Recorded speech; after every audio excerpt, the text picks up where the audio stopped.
first stop is a garden being attended by soldiers. Well, there is a ceasefire in Bosnia at the moment, and NATO's troops are taking this chance for a retreat. Let's head on over to our boys in Stars and Stripes at the USS Carl Vinson. It's a cool name for an aircraft carrier. All the men here are either doing exercises or are ready for their next sortie. Pilots, engineers, and fighter jets galore.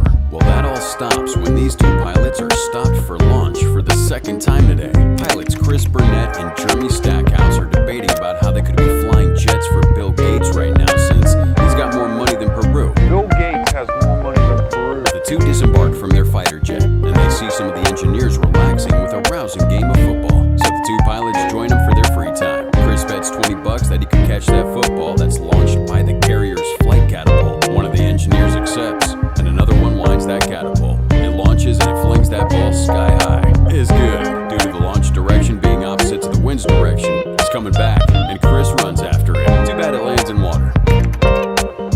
Moments pass and a Black Hawk arrives. Then we're taken to Admiral Juan Miguel Paquette, where he reviews some papers. Admiral Leslie Reigart and his consort are there alongside him. Now, Admiral Paquette commands that Reigart says a lot of guys here are up in the air despite the treaty that's going on. You understand how important it is? And that he reminds him that the treaty is fragile. Reigart assures him that they'll follow the flight route strictly, and then Paquette hands him over the card of a press member that Reigart should welcome with open arms. He finds the press to be annoying, but he has his orders. Lunchtime, time for that grub, and Chris and Jeremy are sure to be enjoying the cafeteria. Then they get a surprise visit from Marine Captain Glenn Rodway, and he says he's here to pump up the two pilots, because there might be a mission at hand. Captain Rodway wants him to take this seriously, as Chris just wants a fight that he could understand. Don't you forget what you're doing. Suddenly, Jeremy points out to his two associates that there's a push-up contest, causing a fiasco behind him. Chris says it's exactly how he pictures it. Before, it used to be about punching the Austrian painter, but now these days are long gone. They're long gone. Suddenly, some soldiers come in to call Chris out from across the room, and he says Reigart wants to see him, so he follows him. On the way, Chris is quite the chatterbox, talking to Master Chief Tom O'Malley, but even he doesn't know why Reigart wants to see him. They arrive at Reigart's quarters, and the Admiral says that he has Chris's letter that he eventually wants to leave the Navy because he wants to move on. The Admiral's then confused what Chris is going to move on to. Move on to what? And then he tells him a string of misdemeanors across Asian armies. Chris says that he's getting tired of the police-like routine, stating he wanted to be a fighter pilot, not a cop. The Admiral says they're at war, but Chris begs to differ. Basically, Chris is hungry for some action, but all they're doing is guarding airspace. Chris says he's got 7 years already for serving his country, but the Admiral gets annoyed at his snarky attitude, so he gives him 2 weeks for his tour to end, and then he can flock off. He's dismissed. You're dismissed, mister. And then Jeremy hears the news from O'Malley saying that he's gonna quit. Chris is totally done, so Jeremy might have to find a new navigator. Some time passes, and it's beginning to look a lot like Christmas in the carrier. Chris calls his father about the holidays, and he does miss his little boy. Chris says his farewells to his dad, and he sees that he and Jeremy are gonna go on recon for the holidays. He's not too thrilled about it, but Jeremy says at least they get to fly. Time to rock that walk of purpose, because our boys are getting on their jet. The runway's set, and then Chris runs his mouth about Britney Spears, so that's our green light. Blast off, and they're in the sky. Their FA-18 soars beautifully. Meanwhile, we're taking to these two foreign dudes watching and berating the peace talks. The military men on TV say NATO forces will leave peacefully. Let's go back to the Super Hornet, where Chris navigates that jet above a lake. Jeremy thinks this might be another $1 million useless joyride. Yet another useless joyride. But Chris picks up some activity through his radar. Jeremy says that's a demilitarized zone, and says there shouldn't be anything there. But Chris tempts him because of the jet's new shiny camera. They go to the zone, and the camera picks up on some insurgency nearby the forest. One of them alerts their leader. It turns out to be the guy watching the TV earlier. The militia group goes on high alert. Then they target the missiles with a mobile SAM. And SAM fires, so they quickly engage evasive maneuvers. They report to base that they have been engaged, so they put out decoy flares. They have a hard time tracking and getting away from the first missile, so the Serbian coalition fires another missile. They drop their gas tanks to evade one, but the last one clips their right tail. Just at the center of the moment, the missile shoots shrapnel, then blows the jet. Both pilots survive the initial explosion, then they eject to safety. They land in a forest near a war-torn statue. At the carrier's Christmas party, Reigart's alerted of the crash, so he makes his way to the control room. God damn it, I put him on a holiday mission. Then he's brought up to speed on where it happened. He orders his men to contact NATO and tell Paquette as well. Back at the pilots, Chris Chris falls from his leafy prison. Then he goes to tend to Jeremy in the open fields. He seems to have quite the wound. Chris helps him out. The two pilots don't know if the enemy saw him eject. Then Chris tries to send out a distress signal, but Jeremy says he needs higher ground for the signal to work. Chris goes for higher ground, leaving Jeremy to sit tight. Meanwhile, the Serbian rogues found those scrapped parts of the crashed jet, leaving them to cry in victory and shoot their guns in celebration. General Miroslav Lokar comes into the scene while talking to someone on how he was forced to shoot down a jet because they violated airspace rules and they saw his troops mobilizing. He orders every part of the jet to go to someone named Granik and that no one else touches it. Sasha Ivanich comes into play, about to show the general where the two pilots landed. We have Jeremy sitting tight and a large Serbian army headed for him, complete with men, guns, men with guns, jeeps, and BMPs. They all surround him, and then the general arrives, while Chris is helpless to watch from afar. The general makes sure that he's doing a reconnaissance mission, and not a bombing one. Then he says he's alone. Correct. The army leaves, except for Niko Bellic over here. He takes a smoke, stands Jeremy up, and shoots him like a dog. Chris shouts in recoil, but Sasha hears it. He tells the other troops, and they open fire on Chris at the hills. Amazingly, with all that firepower, they miss. Miroslav sends both Sasha and Serb Colonel Viktor Vazda to go after him. Chris luckily reaches a high point, and then radios control. Rygard and his men respond, so Chris confirms that they shot Jeremy. He tells the whole story that Jeremy was executed by another soldier, so Rygard's crew is ready to saddle up. Stackhouse, they shot him. The Admiral radios him coordinates of the rally point. Then they'll pick up Chris there. The Admiral asks for a green light from his fellow admirals. Then Chris is left to hike down and his next objective, get to that rally point. It's easier said than done when the leading GTA 4 character Sasha and the Serbian resistance is on his tail. The crew at the aircraft carrier are getting ready to move out, and Paquette is brought up to date on the crashed Super Hornet. Rygard tells him he authorized a search and rescue, but Paquette wants him to stand down. Call it off. Stand down, man. He says that the Serbian resistance is trying to stir up the whole peace process, and that the recon mission was way out of line. This stonewalls Rygard, while the Serbian paramilitary are mobilizing. Chris makes it to the coastline, where he takes a water break, but then disaster strikes. Or rather, a Serbian with a .338 caliber sniper rifle. Chris slides down the embankment while Sasha keeps firing. Soon he slides down to a spot out of sight as he's hanging on from plummeting. Sasha repositions while Chris escapes. Eventually, he did reach the rendezvous point where he's supposed to be picked up, so he radios control. Rygard radios him back. I am at the rendezvous point.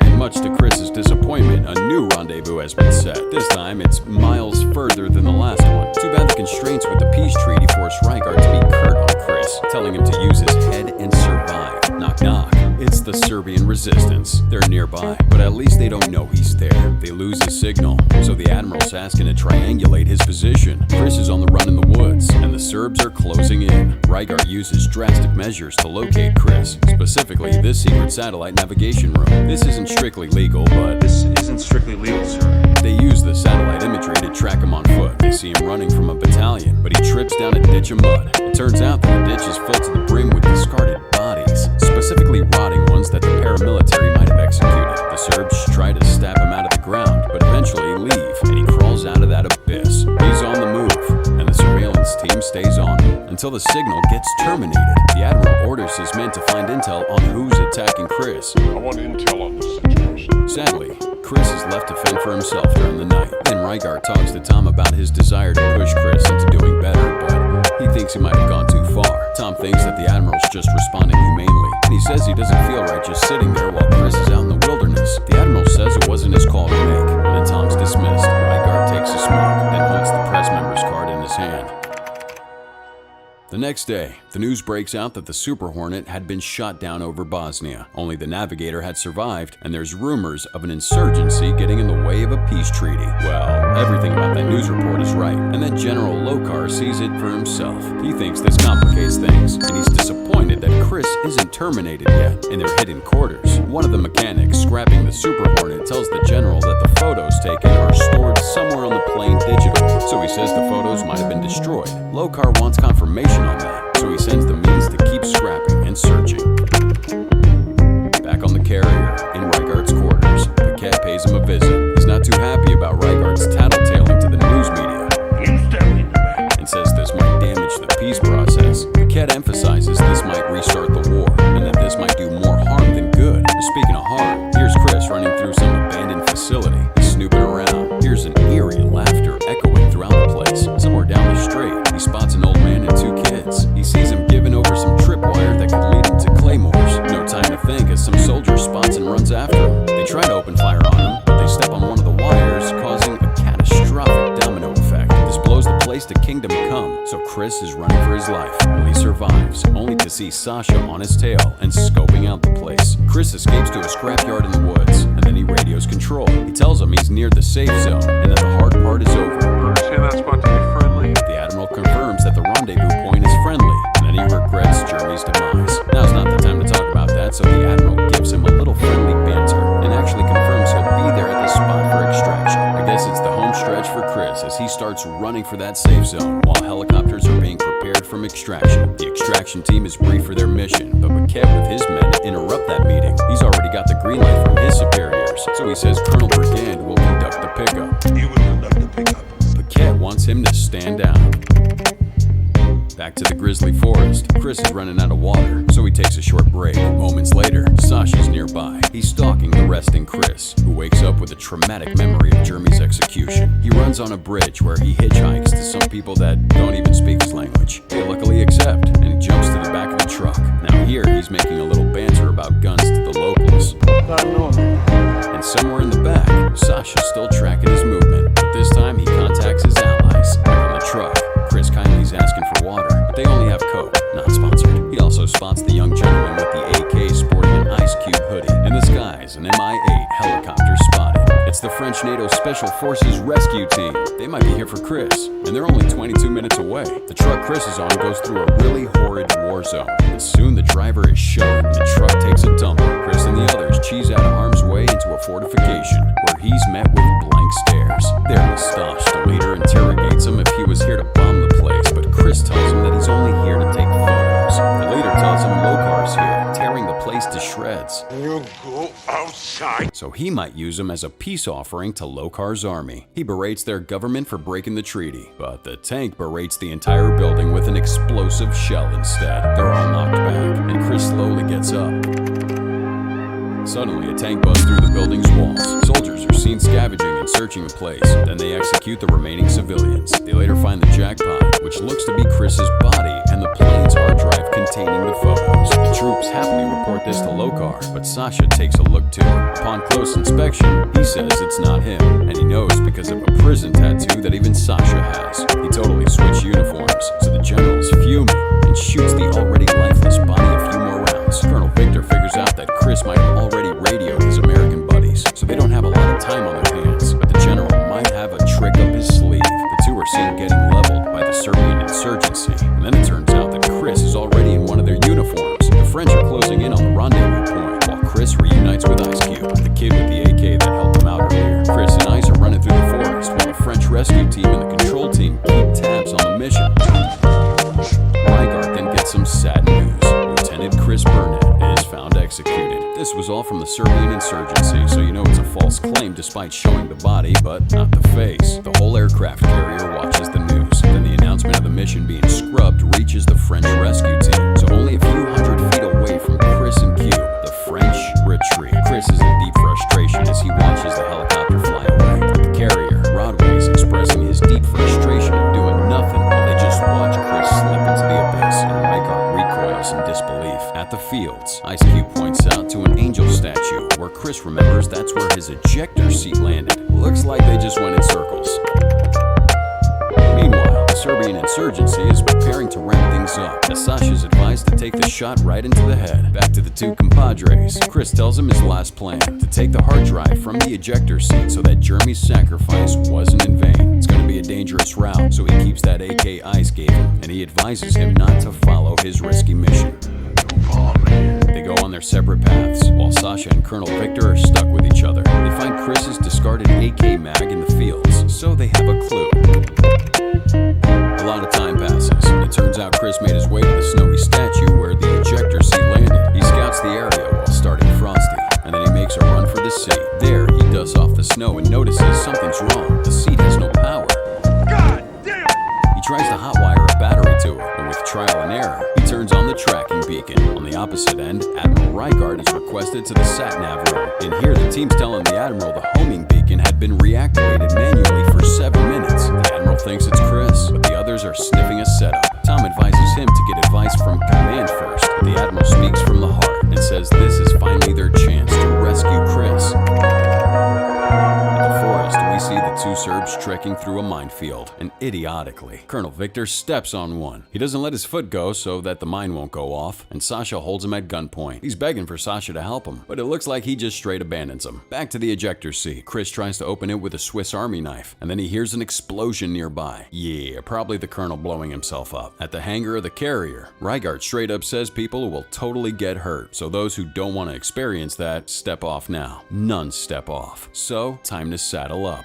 Let's go get our boy back. They're not the only ones getting ready, as the Serbian coalition also picks up the ejector seat signal. 3 Blackhawks are seen leaving the carrier. It's the Admiral and his rescue team. It's all coming together on that one point, as Sasha's seen arriving at a vantage point, readying the AWP sniper rifle. He scopes out and sees Chris's hand move from the seat. Suddenly, Sasha hears helicopters approaching, so he backs off for a moment. He repositions and approaches the seat slowly, which is kind of a dumb move. He gets to the seat and it's a decoy. Told you it was dumb. Chris erupts from below and opens fire on him with a pistol. Sasha gets shot and he fires back with the sniper grazing his arm. CQC comes along and Chris stabs him with a flare. Then the Serbian coalition jumps out of the forest. Chris is making a run for it, and just as he's cornered, the Admiral and his men return fire, saving him, making a beeline for the hard drive with the photos of the civilian massacre. The rescue team provides cover fire, while Chris runs back for the rescue. They catch him. The package is secure, so they make their escape. Inside, Chris is welcomed by the Admiral and Captain Rodway. He hands over the hard drive and says that's the reason they executed Jeremy. Chris then asks for his resignation letter back because looks like he found his place in the Navy. I think I can find it.